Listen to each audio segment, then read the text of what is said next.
Aus der Reihe meines Burgenlexikons. Burgenlexikon von A bis Z. Was Sie schon immer über Burgen wissen wollten oder auch nicht. Von und mit Matthias Helzel alias der Burgenmeister. T wie Turmburgen. Eine Burg aus nur einem Turm? Wenn wir heute an eine Burg denken, haben viele sofort große Anlagen vor Augen. Mit mächtigen Mauern, Zinnen und mehreren Türmen. Aber im Mittelalter lebten viele Adlige ganz anders. Manchmal bestand ihre gesamte Burg nur aus einem einzigen Turm. Eine Turmburg ist eine Turmhügelburg, eine Motte. Und genau hier beginnt ein Missverständnis, denn viele denken dabei sofort an die bekannten Turmhügelburgen, die sogenannten Motten, mit ihren hölzernen Türmen auf künstlichen Hügeln, wie wir sie heute oft in Geschichtsparks sehen. Doch das ist nur ein Teil der Geschichte. Was ist also eine echte Turmburg? Was ist eine Turmburg? Als Turmburg bezeichnet man eine Burg, deren Kern ein wehrhafter Wohnturm ist. Dieser Turm bildet das Zentrum der gesamten Anlage.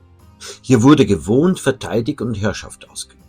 Solche Burgen waren in der Regel keine Residenzen großer Fürsten, sondern dienten vor allem dem Niederadel und den Ministerialen als Wohn- und Verwaltungssitz, also jenen Gruppen, die im Hochmittelalter die regionale Herrschaft prägten.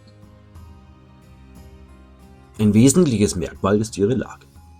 Turmburgen stehen auf gewachsenem Boden und nicht auf einem künstlich aufgeschütteten Hügel wie die Turmhügelburgen, Motten. Sie entstehen in Mitteleuropa seit dem späten 10. Jahrhundert und zeigen meist eine kompakte Bauweise. Ein dominanter Wohnturm, ergänzt durch Ringmauer, Graben und einige Nebengebäude. Also links die Turmhügelburg mit der Motte und rechts die Turmburg, hier im Prinzip eine Burg in England auf gewachsenem Boden. Lange nahm man an, dass diese Burgen zunächst aus Holz bestanden und erst im 11. Jahrhundert durch steinerne Bauten ersetzt wurden. Archäologische Funde zeigen jedoch, dass bereits früh auch Steinbauten existierten, während Holz weiterhin für Teile der Befestigung genutzt wurde. Ein einheitliches Entwicklungsschema lässt sich daher nicht festlegen. Gerade ihre kompakte Struktur entspricht den Bedürfnissen kleiner Adelsfamilien mit begrenzten Ressourcen. Die Turmburg vereint Wohnen, Schutz und Herrschaft auf engem Raum und zählt damit zu den prägendsten und konzentriertesten Formen des frühen hochmittelalterlichen Burgenbaus. Und hier zusammengefasst, die kompakte Turmburg. Wir haben den Wohnturm in der Mitte zum Wohnen, Wirtschaften und außenrum eine Ringmauer. In diesem Fall schon aus Stein mit, offenem Werk. Die richtige Turmburg. Die Turmburg ist keine große, vielgliedrige Burganlage, sondern ein kompakter Adelssitz, der durch einen einzigen Baukörper geprägt wird, den Wohnturm. Dieser bildet das Zentrum der gesamten Anlage, funktional wie symbolisch. Hier wurde gewohnt, verteidigt und Herrschaft ausgeübt. Damit steht die Turmburg sinnbildlich für die konzentrierte Lebens- und Machtstruktur des hochmittelalterlichen Adels. Der Wohnturm selbst ist in der Regel mehrgeschossig aufgebaut. In den unteren Bereichen befinden sich meist Lager oder Schutzräume, darüber die eigentlichen Wohnräume, während die oberen Geschosse oder Plattformen der Verteidigung dienten. Charakteristisch ist auch der Zugang. Dieser lag oft erhöht und war nur über eine Holztreppe oder Leitern erreichbar, die im Ernstfall entfernt werden konnten. Der Wohnturm. Der erhöht liegende Zugang, meist mit Leitern oder eben einer hölzernen Treppe zugänglich. Und im Inneren gab es auch Treppen, nicht nur im Prinzip aus Holz, sondern manchmal sogar im Mauerwerk als Steintreppen ausgeführt. In den Untergeschossen lagen Schutzräume, Lagerräume oder eben auch Wirtschaftsräume wie die Küche. In den Geschossen darüber lagen eben die Herrschaftsräume. Es war auch ein Saal und je nach Budget lagen darüber vielleicht sogar auch die Schlafräume. Ja, nicht nur im Saal, so dass man das Bett hin und her räumte, sondern man hatte auch, je nachdem, wie man das Budget auslegen konnte, im Prinzip eigene Geschosse mit Wohnräumen, Schlafräumen. Und das oberste Geschoss war nicht nur Dachgeschoss, sondern meist auch ausgeführt als Wehrgeschoss. Das Leben in einer Turmburg war beengt. Neben dem Burgherrn lebten hier auch seine Familie sowie einige wenige Bedienstete und Gefolgsleute. Der begrenzte Raum machte deutlich, dass es sich nicht um repräsentative Residenzen handelt, sondern um funktional und wehrhafte Wohnsitze kleinerer Adelsschichten. Das Beispiel Burg Weißenstein bei Marburg in Hessen. Auch wenn die früheste Anlage in Weißenstein in Hessen aus einer Holzburg bestand, was man archäologisch nachgewiesen hat, wurde spätestens ab dem 10. Jahrhundert eine Steinburg errichtet, eine Wohnturm, also eine Turmburg, auf ca. 220 Quadratmeter Fläche. Der Wohnturm misst dabei etwa 106 Quadratmeter Grundfläche. Also man sieht, wie eben links auf dem Grundriss, wie eng es auf so einer Turmburg zugehen konnte. Spätestens im 11. Jahrhundert wurde die Anlage umgebaut. Man ergänzte den Wohnturm mit einem dreieckigen Anbau, so wurde er zu einem fünfeckigen Wohnturm mit etwa 160 Quadratmeter Wohnfläche. Die Burg wurde mit einer Ringmauer umgeben, mit einer Fläche von etwa 700 Quadratmeter, die diese Burg jetzt hatte, und einem Wirtschaftsgebäude, wahrscheinlich auch ein Wohngebäude teilweise dabei, von etwa 90 Quadratmetern. Aber man sieht trotzdem, wir haben immer noch mit einer wirklich kleinen Burg zu tun. Merken wir uns. Wichtig ist die Abgrenzung. Nicht jede Burg mit Turm ist eine Turmburg. Entscheidend ist, dass der Turm, der die Anlage architektonisch und funktional dominiert. Bedeutung der Turmburg für die deutsche Burgenlandschaft. Im 11. und 12. Jahrhundert prägen Turmburgen die Burgenlandschaft in weiten Teilen Deutschlands maßgeblich. In dieser Zeit vollzieht sich ein deutlicher Wandel im Burgenbau. An die Stelle von großflächigen frühmittelalterlichen Anlagen treten zunehmend kleinere, kompaktere Burgen, deren Zentrum ein Wohnturm bildet. Besonders in der Salier-Zeit wird diese Entwicklung greifbar und markiert einen wichtigen Schritt hin zu den differenzierten Burgformen des Hochmittelalters. Archäologische und bauhistorische Untersuchungen zeigen, dass ein Großteil der frühen Burgen als Turmburgen eingeordnet werden kann. Sie waren damit keineswegs eine Randerscheinung, sondern ein weit verbreiteter Burgentyp dieser Zeit. Gleichzeitig bilden Turmburgen einen wichtigen Ausgangspunkt für die weitere Entwicklung des Burgenbaus. Aus den vergleichsweise einfachen turmzentrierten Anlagen entstehen im Laufe des 12. Jahrhunderts zunehmend komplexere Adelsburgen mit Palas, Bergfried und ausgebauten Ringmauern. Damit steht die Turmburg am Beginn jener Entwicklung, die schließlich zur klassischen mittelalterlichen Burg führt. Beispiel Burg Niedecken. Von der Turmburg zur Residenz. Burg Niedecken in Nordrhein-Westfalen entstand im späten 12. Jahrhundert zunächst als Turmburg, deren Kern ein mächtiger Wohnturm bildete. Dieser diente als wehrhafter Wohn- und Herrschaftssitz der Grafen von Jülich und bildete den Ausgangspunkt der gesamten Anlage. Im Laufe des 13. Jahrhunderts und besonders des 14. Jahrhunderts wurde die Burg schrittweise erweitert und ausgebaut. Aus der ursprünglich kompakten Turmburg entwickelte sich eine weitläufige Residenz mit Ringmauern, Toranlagen und einem repräsentativen Palas. Damit steht Burg Niedecken exemplarisch für die Entwicklung vieler hochmittelalterlicher Burgen, vom einfachen Wohnturm hin zur komplexen Adelsburg. Hier der Blick auf den gesamten Grundriss der Burg Niedecken. Markiert ist hier der Wohnturm, der die zentrale Anlage der hochmittelalterlichen Burg bildete. Und hier das Luftbild der heutigen Burg Niedecken, rechts der wieder unter Dach gesetzte Wohnturm der ehemaligen Kernburg, beziehungsweise eigentlich der eigentlichen Burg Niedecken, und links die Ruinen und Türme, da sieht man die Erweiterungen, die dann im späten 12. und 13. Jahrhundert bzw. 14. Jahrhundert erfolgen zur Residenz der Grafen von Jülich. Wo kann man heute noch Turmburgen sehen? Doch Turmburgen sind keine reine Theorie der Burgenforschung, man kann sie auch heute noch erleben. Auch wenn viele dieser Anlagen im Laufe der Jahrhunderte überbaut, verändert oder zerstört wurden, haben sich doch einige Beispiele erhalten, an denen sich der ursprüngliche Charakter noch gut erkennen lässt. Im Folgenden schauen wir uns deshalb 4 ausgewählte Turmburgen genauer an. Kompakte Adelssitze, deren turmartiger Kern bis heute sichtbar geblieben ist. Burg Hattenheim, Turmburg im Rheingau. Die Burg Hattenheim liegt im Rheingau im heutigen Eltviller-Stadtteil Hattenheim und bildet dort noch immer ein markantes Relikt mittelalterlicher Adelssitze. Ihre Ursprünge reichen vermutlich bis in das frühe 12. Jahrhundert zurück. Wahrscheinlich entstand zunächst eine kleine befestigte Anlage, aus der sich später eine Turmburg entwickelte. Im Zentrum stand ein massiver, mehrgeschossiger Wohnturm, der von einer Ringmauer und einem Wassergraben umgeben war. Die Baugeschichte ist in der Forschung umstritten. Während einige Ansätze die Entstehung bereits im 12. Jahrhundert sehen, wird der heutige prägende Wohnbau teilweise erst in das 15. Jahrhundert datiert. Sicher ist jedoch, dass die Anlage über Jahrhunderte als Adelssitz diente und mehrfach verändert und instand gesetzt wurde. Nach der Verlegung des Wohnsitzes der Familie Langwerth von Simmern im Jahr 1711 verfiel die Burg allmählich. Heute sind vor allem der Wohnturm und Teile der Umfassungsmauer erhalten und machen die ursprüngliche Turmburgstruktur noch gut nachvollziehbar. Hier sehen wir den Grundriss der Burg Hattenheim.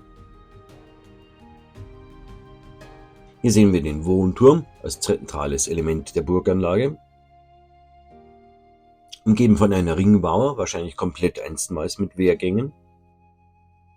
Wir haben auch einen Wehrturm in dieser Ecke, da wo das Tor war. Und natürlich ein Wirtschaftsgebäude rechts unten. Hier sehen wir eine Ansicht des Wohnturms.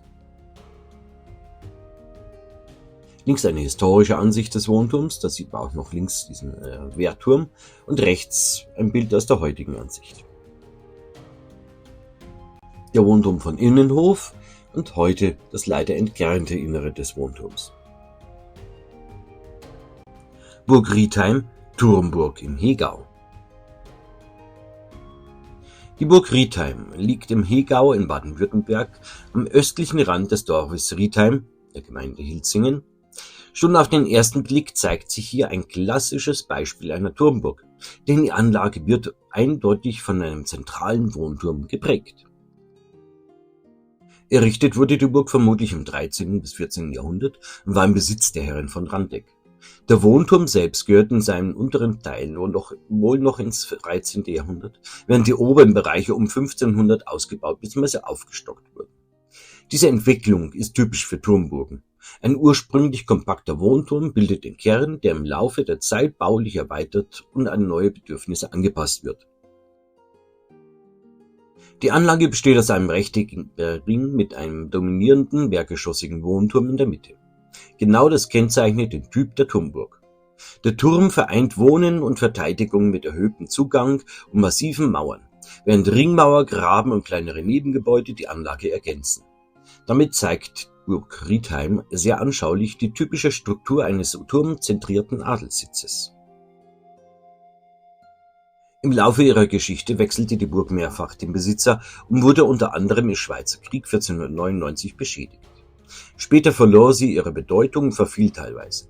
Nach einem Dacheinsturz 1951 und anschließenden Restaurierungen in den 1950er sowie 1970er Jahren blieb der charakteristische Wohnturm jedoch erhalten und macht die Burg Riedheim heute zu einem gut nachvollziehbaren Beispiel einer mittelalterlichen Turmburg im Hegau. Hier sehen wir links eine perspektivische Rekonstruktion der Burg Riedheim etwa 15. bis 16. Jahrhundert. Deutlich auch zu erkennen der erhöhte Eingang und was auch hier schön auffällt, sind die besonders gut ausgearbeiteten Fenster dieses Wohnturms. Also man hat auch wirklich Qualität draufgelegt, schöner zu wohnen. Und rechts sehen wir den Grundriss dieser wirklich kompakten Burganlage Riedheim. Hier die Burg Riedheim im heutigen Zustand mit dem Tor als Zugang. Links bei dem Nebengebäude diese Fenster und Türen sowie dieses Tor für die Scheune nach oben sind erst später eingebrochen worden. Hier sehen wir eine Längsansicht dieses Wohnturms mit diesen wunderschön gearbeiteten Fenstern. Rechts dieses Tor in die Scheune ist auch später erst eingebrochen worden. Burg Tennecy, eine Turmburg in Frankreich. Die Burg Tennecy, Château de Tennecy, liegt im Westen Frankreichs in der Region Nouvelle-Anquik, am Rand der Gemeinde Amalou im Departement de Sévère. Sie befindet sich in einer flachen Landschaft nahe wichtiger Verkehrswege und war ursprünglich von Wassergräben umgeben, ein typisches Merkmal vieler befestigter Adelssitze dieser Zeit. Die Anfänge der Anlage reichen in das 14. und 15. Jahrhundert zurück, auch wenn ein genauer Bauherr nicht überliefert ist. Bereits um 1400 wird die Burg urkundlich erwähnt und erscheint früh als befestigter Herrensitz mit strategischer Bedeutung. Während der Wirren des Spätmittelalters, etwa im Umfeld regionaler Konflikte und später in den Religionskriegen, spielte Tennecy wiederholt eine militärische Rolle und konnte sogar Belagerungen standhalten. Im Kern handelt es sich bei Tennecy um eine klassische Turmburg. Im Zentrum steht ein massiver, mehrgeschossiger Wohnturm, Donjon in Frankreich genannt, der als Wohn-, Wehr- und Herrschaftsgebäude diente. Umgeben war dieser von einer ummauerten Anlage mit Graben, Wirtschaftsgebäuden und später ergänzten Wohntrakten. Gerade diese Konzentration auf den zentralen Turm macht deutlich, dass die Burg ursprünglich als kompakter Adelssitz konzipiert war, ganz im Sinne der Turmburg als prägender Burgentyp des Hochmittelalters. In der frühen Neuzeit wurde die Anlage schrittweise verändert und erweitert, etwa durch zusätzliche Wohngebäude im 17. und 18. Jahrhundert. Während der Französischen Revolution drohte sogar der Abriss, der jedoch nicht umgesetzt wurde. Nach Phasen des Verfalls im 19. und 20. Jahrhundert begann schließlich im späten 20. Jahrhundert eine umfassende Restaurierung.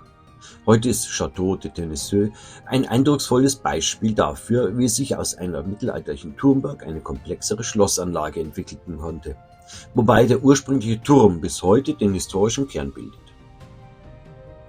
Und hier sehen wir die Gesamtansicht des Schlosses bzw. der Burg Tennecy mit dem zentralen Wohnturm in der Mitte. Hier die Zugangsseite. Was man natürlich sieht bei den späteren Restaurierungen, links der ursprüngliche Eingang neben dem linken Rundturm, der später in die Mitte verlagert wurde. Rechts der kräftige Turm mit ergänzten ehemaligen Gurten, also ein Wehrgang mit Holzverkleidung.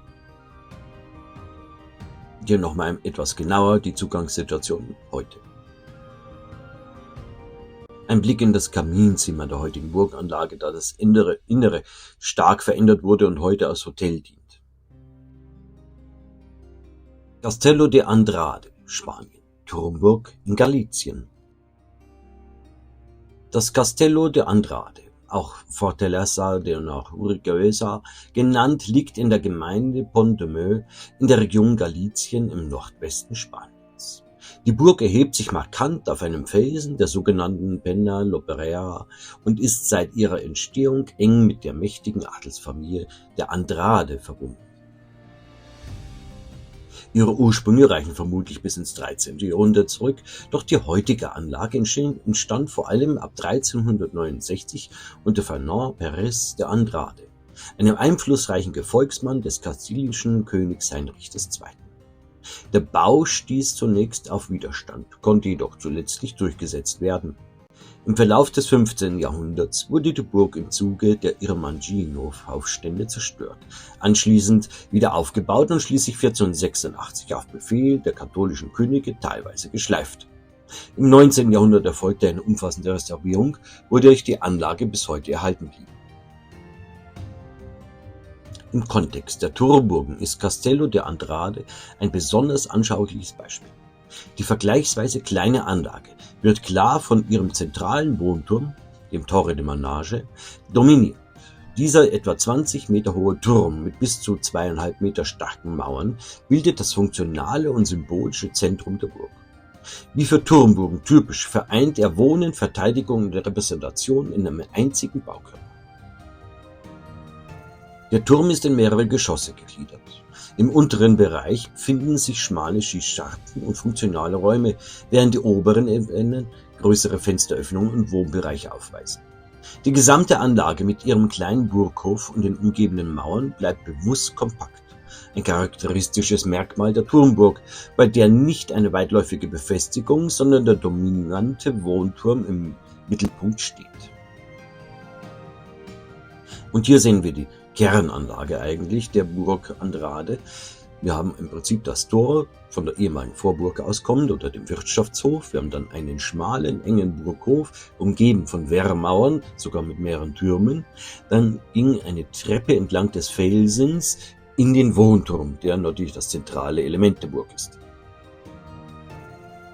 Hier sehen wir den Blick auf die Burg Andrade, der Kernburg im Prinzip, und im Vordergrund in diesem Bereich stand einst die Vorburg bzw. der Wirtschaftshof, der komplett verschwunden ist.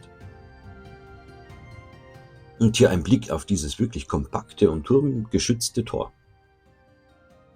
Und hier noch eine Rekonstruktion der Burganlage, die das 14. Jahrhundert darstellen soll. Schlusswort. Die Turmburg mag auf den ersten Blick unscheinbar wirken, beinahe zu schlicht, um als echte Burg zu gelten. Doch gerade in dieser Einfachheit liegt ihre besondere Bedeutung. Sie gehört zu den frühesten Formen adligen Wohnens im Hochmittelalter, kompakt, funktional und ganz auf den Turm als Mittelpunkt ausgerichtet. Denn nicht jede Burg war ein gewaltiges Schloss. Manchmal war sie nur ein einzelner Turm, und genau dieser Turm war das Zentrum von Macht, Leben und Herrschaft. Welche Turmburgen kennt ihr und habt ihr schon besucht? Schreibt es in die Kommentare. Danke, dass Sie dabei waren. Ich hoffe, Sie konnten ein Stück Burgengeschichte, Burgenwissen mitnehmen. Ihr Matthias Helzel alias der Burgenmeister. Und nicht vergessen, abonnieren und liken ist kostenlos. Dieses Video wird präsentiert und unterstützt von der Vermittlung Historischer Immobilien OHG.